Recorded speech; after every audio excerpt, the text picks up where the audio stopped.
Hello my friends, today we will study about the poem The Flower School. I will explain the poem line by line and make it sure that you are clear with this poem. So let's get started. When storm clouds rumble in the sky and June showers come down. So before we go to the depth, I am going to inform you about something called personification. So what is personification? When we play, when an inanimate thing, an inanimate object like the storm clouds or table, chair or flowers, they are given the words, means they are given the properties of a human being. Like we say the ant is marching, we say the ants are marching. So the ants are not human beings. Human beings march, ants don't march, but we say that the ants are marching. That means we are giving them the properties of human beings. So that is, we say we personify the ants. So now let's get started. When storm clouds rumble in the sky, means when storm clouds move in the sky. Rumble means the sound produced when something moves. So when the storm clouds rumble in the sky, so see, the storm clouds here are depicted like a person, like usually we say rumble in situations like traffic jam or any issue like fighting or a crowd of people. We usually say rumble to demonstrate people, not inanimate objects. So when we say storm clouds rumble in the sky, we mean that the storm clouds are being personified. So here we are personifying the storm clouds. So when storm clouds rumble in the sky and June showers come down, June showers is also being personified as, when we say June showers come down, actually if we become something scientific, the June showers can't come down by themselves. They have to be pulled towards the earth by gravitational force. We know this, but we say that June showers come down, like we go down to the basement, like that only. So the June showers are being compared to us. We are human beings, so June showers is also being personified. When storm clouds rumble, means when the storm clouds move in the sky producing the sounds, and June showers come down. In June there is rainy season, all of us knows. So when June showers come down means the rain of the June showers. So the moist east wind comes marching over the heath. So the moist east wind comes marching over the heath. So heath means an open large area, like a ground where, I can say, large garden or a field where flowers grow is considered here. The moist east wind comes marching over the heath. Means the east wind means the wind that comes from the east, that usually contains water vapors, as this is rainy season. So as it usually contains water vapors, it is being called as moist. So we say the moist east wind comes marching over the heath to blow its bagpipes among the bamboos. Now friends, what are bagpipes? So bagpipes are nothing but when I think you have seen the Independence Day or Republic Day of our country, then the soldiers play something like tune like this something. So the soldiers play something like this. So let me show you. So this thing is exactly what we call as bagpipes. So the moist wind blows its bagpipes. Now, if you have noticed, I have said that the soldiers do it. Means the soldiers blow the bagpipes in the Independence Day, or the Republic Day. So the wind is being compared with the soldiers, and of course wind can't means blow bagpipes. Only people, we human beings can blow the bagpipes, not any animal or anything else, not unless being trained. Okay, but the wind can't.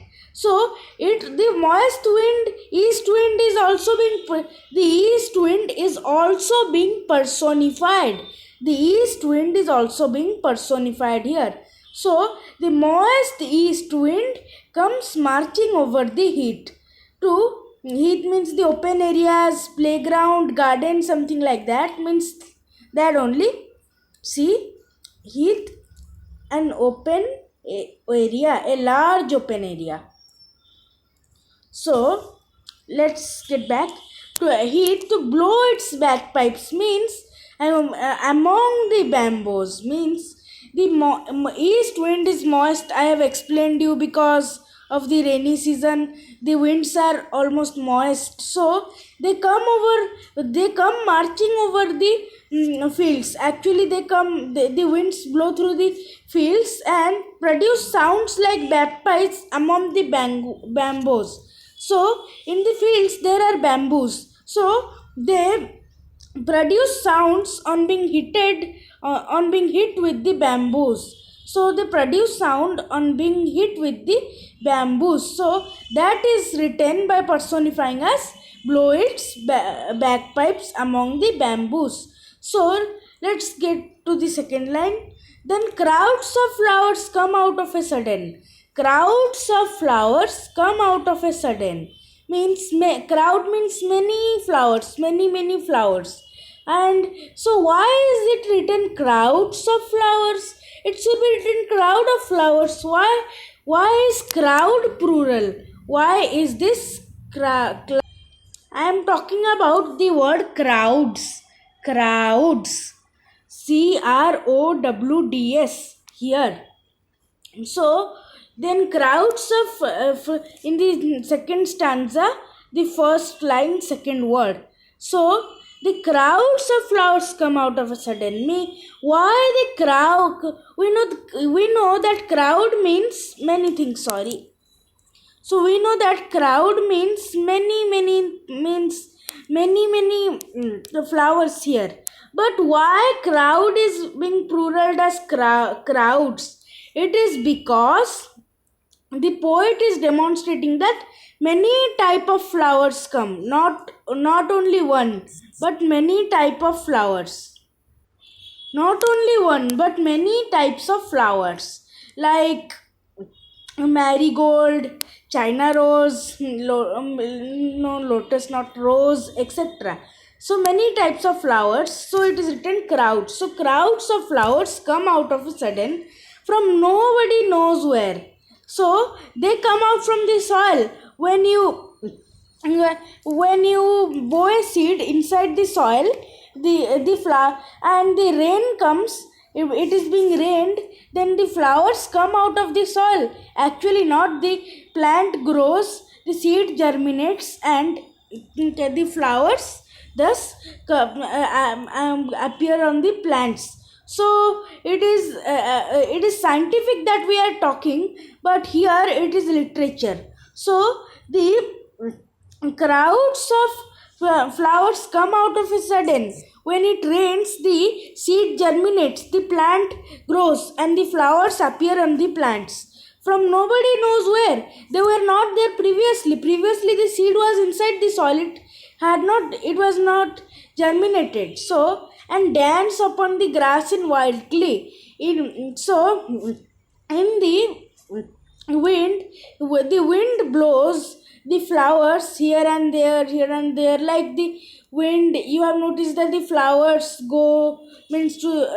flowers get blown with the wind to one side, then other side. Like this, the dance it is being. So, what do you observe here? The flower is being definitely personified. So many human characteristics.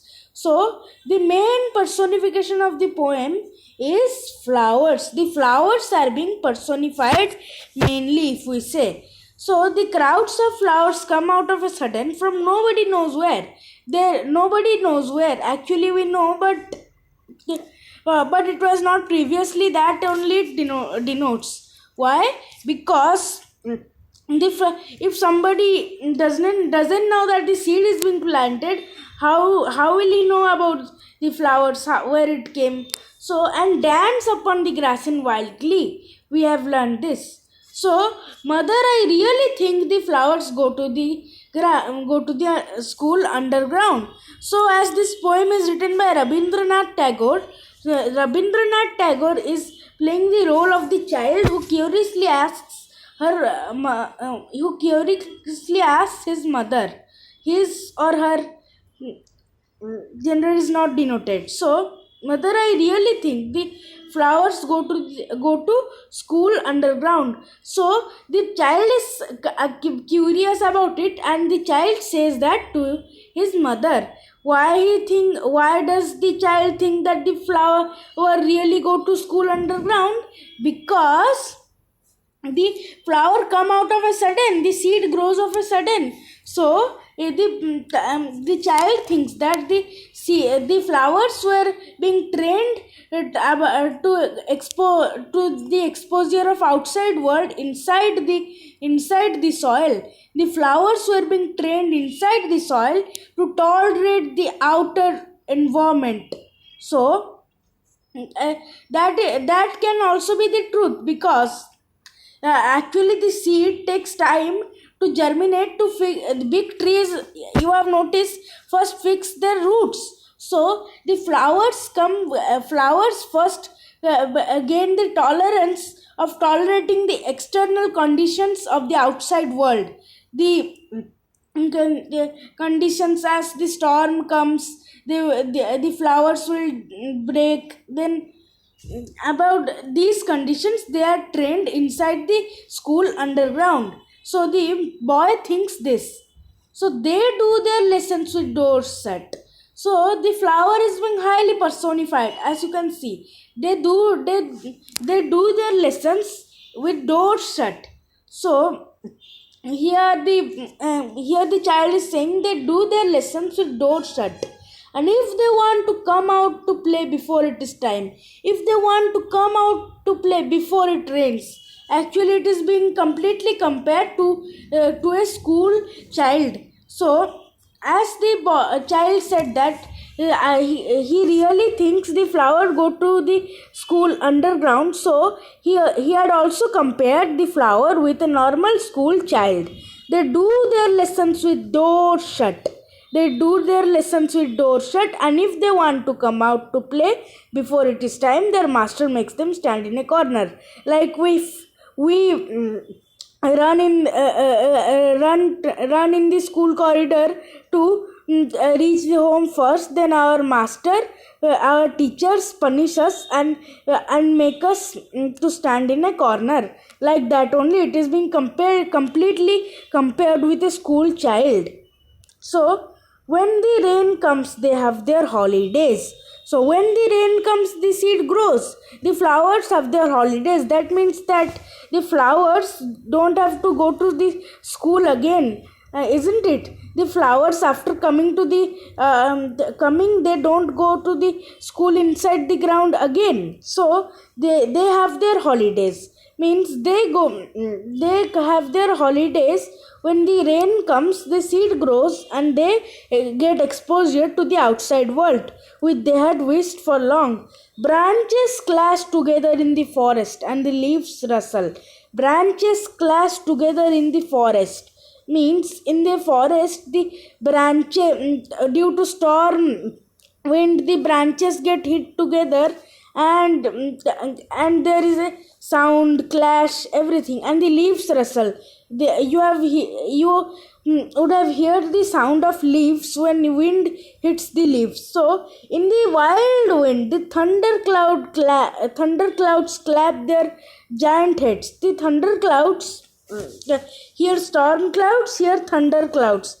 Actually, another thing, branches clash together, and the leaves rustle. In the thunder clouds clap there. So the thunder clouds are also being personified here. The thunder clouds are also being personified because they are thinking of a head clapping, which we do. People do. The thunder clouds are personified. Like here the storm clouds. Actually, it is this nothing but nearly the same thing. The thunder clouds clap their giant heads. Means they clap their hands to produce the thundering sound. Chad. It's sound. The great sound which makes some of us frightened, not me. And the flower children rush out in dresses of pink and yellow and white. The flower children rush out in dresses. So the flowers that appear on the seeds, they have colors like pink, yellow, and white. They are colored. They are not colorless at all. They are completely colored. The flowers are colored. The beautiful colored like pink, yellow, white. These are observations only. Do you know, mother? Their home is in the sky. So this line is little difficult, little confusing also, and little spiritual also. So do you know, mother? Their home is in the sky where the stars are. So the child is conversing with his mother.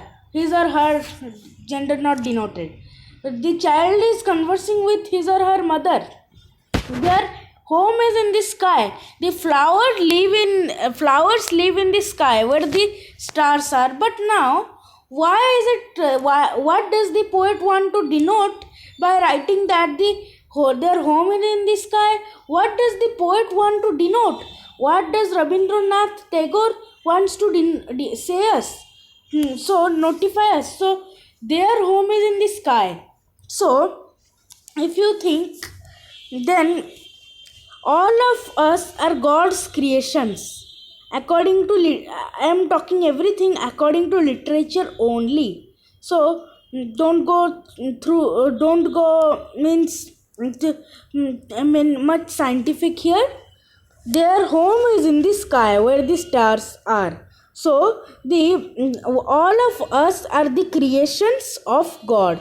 So all of us are just come to the earth for a short time. Actually, we are the souls. Our souls are the one who represent us, and the souls, the home of our souls is the God, and the God is in the sky where stars are. So the flower is also a creation of God. The flower is also a creation of God. So the home of the flowers is also at sky. Do you know, mother? Their home is in the sky. Yes, spiritually, yes. Where the stars are. So where the stars are, their home is in the sky. Actually, their home is in the sky where there is God. So, haven't you seen how eager they are to get there? When they are first eager to come to the outside world, and after exposing to the outside world, they become finally see that the outside world is very means the wind, storms, everything. They have to tolerate many things in order to live. So they finally want to go to their creator. That is, they finally want to go to God. So their home is in the sky where stars are. Haven't you seen how eager they are to get there? How eager are the flowers to go to God? Don't you know why they are such a hurry? So the child is just asking to the mother, don't you know why they are such a hurry? It's just an interrogation of the child with the mother. Of course, I can guess to whom they raise their arms. They have their mother as I have my own. So, child finally concludes by saying that, of course, I can guess to whom they raise their arms. Means to whom they raise their arms means to whom they surrender, to whom they want to reach. They have their mother as I have my own. They have their own mother as we all have our own. We all have or had our own mother. We all have our own mother. They have their own mother as I have my own. So, thank you, my friends. This is a poem narrated by Rabindranath Tagore. My name is Kaustav Jena. Okay, if you like my explanation, then please like and subscribe to our channel. Thank you.